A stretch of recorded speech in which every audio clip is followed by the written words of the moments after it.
অবসান ঘটিয়ে আজ থেকে দেবীপক্ষের সূচনা। এখন বাজে ভোর 4টে নাগাদ আর আমি আর প্রীতম বেরিয়ে পড়েছি কুমোরটুলির উদ্দেশ্যে। আর প্রিন্সেপ ঘাট পর্যন্ত আসতে না আসতে শুরু হয়ে গেছে ঝোড়ো হাওয়া, সাথে বৃষ্টি। ব্যাস টানা 1 ঘন্টার বৃষ্টিতে আটকে পড়েছি। ভেবেছিলাম মহালয়ার সকালটা সুন্দরভাবে উপভোগ করব, সাথে তোমাদেরকেও শেয়ার করব। পাখিদের কলরব, শিশিরে ভেজা সবুজ ঘাস, মায়ের চক্ষুদান। কিন্তু সেসব তো এখন অতীত। 1 ঘন্টার বৃষ্টিতে রাস্তায় জল দাঁড়িয়ে গেছে, দেখতেই পাচ্ছ। পুরো দিনটাই জানি না আজকে কেমন কাটবে। তো চলো দেখা যাক কেমন কাটে দিনটা। ও ইন্ট্রোটাই তো দেওয়া হয়নি এখনো, চলো ইন্ট্রোটা দিয়ে দিই। Hello guys, welcome back to another blog. Kids Pritam সাথে নতুন একটি ভিডিওতে আবারও তোমাদের সবাইকে স্বাগত জানাই। তো গাইস, আজকে হলো স্বপ্নের একটা ভোর, যা বছরে একবারই আসে।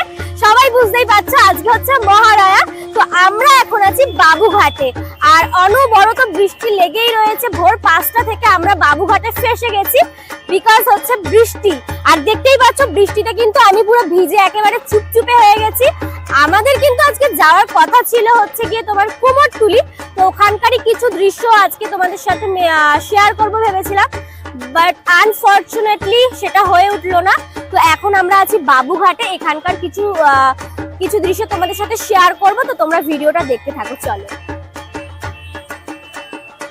এখন বাজে প্রায় 6টা নাগাদ। 5টা থেকে 1 ঘন্টা টানা বৃষ্টি হলো। এখন আছে বাবুঘাট, আর এখানে কিন্তু অবস্থাটা তোমরা দেখতেই পাচ্ছ, পুরো কাদা কাদা। আর সবাই কিন্তু গঙ্গায় নেমে তর্পণ করছে।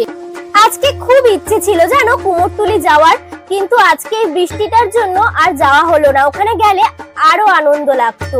ওখানে তো আজকে আর যাওয়া হলো না, কারণ বৃষ্টিতে ভিজে গেছি। এমনিতেই আমার ঠান্ডা লেগে আছে, ওখানে গেলে আরোই ঠান্ডা লেগে যাবে, কারণ আমি পুরো ভিজে অলরেডি, আর প্রীতমও পুরো ভিজে। তো চলো সামনের বছর আবার ট্রাই করব যদি যাওয়া যায়।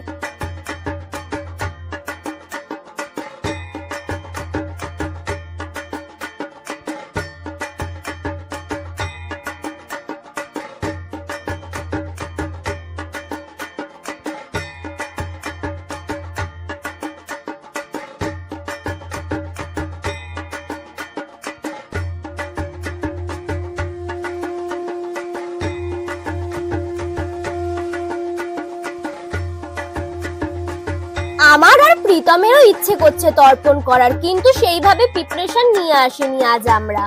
কিন্তু যাই হোক, আজকে আমি খুব খুশি, কারণ ফার্স্ট টাইম আমি মহালয়ার ভোরে বেরিয়েছি। খুব ভালো লাগছে, মনটা পুরো ফ্রেশ ফ্রেশ লাগছে।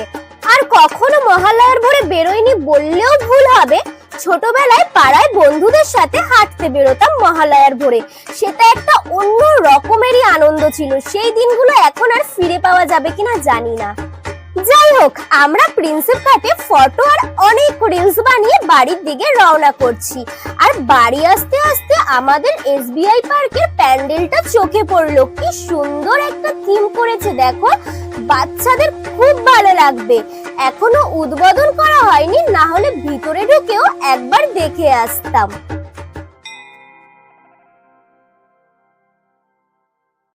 খুব খিদে পেয়েছে, তাই চলে এসেছি মিষ্টির দোকানে। এখান থেকে আমরা একটুখানি খাওয়া দাওয়া করব।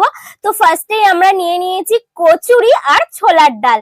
তো এখান থেকে কচুরি আর ছোলার ডালটা কিন্তু খেতে দারুণ ছিল। অন্যান্য মিষ্টির দোকানের কচুরি কিন্তু খুব হার্ড, মানে খুব শক্ত হয়, বাট এই কচুরিটা কিন্তু প্রচুর সফট ছিল, দারুণ কিন্তু ছোলার ডালটা দিয়ে খেতে লাগছিল। তো যাই হোক, আমাদের খাওয়া দাওয়া শেষ করে এবার আমরা চলো। সো গাইস, হচ্ছে গিয়ে আজকের ভিডিওটা এইটুখানি। তো আমরা আজকে এখন বাড়ির দিকে রওনা দিচ্ছি। আজকের ভিডিওটা এই পর্যন্তই, দেখা হবে আবার পরের ভিডিও নিয়ে। টাটা।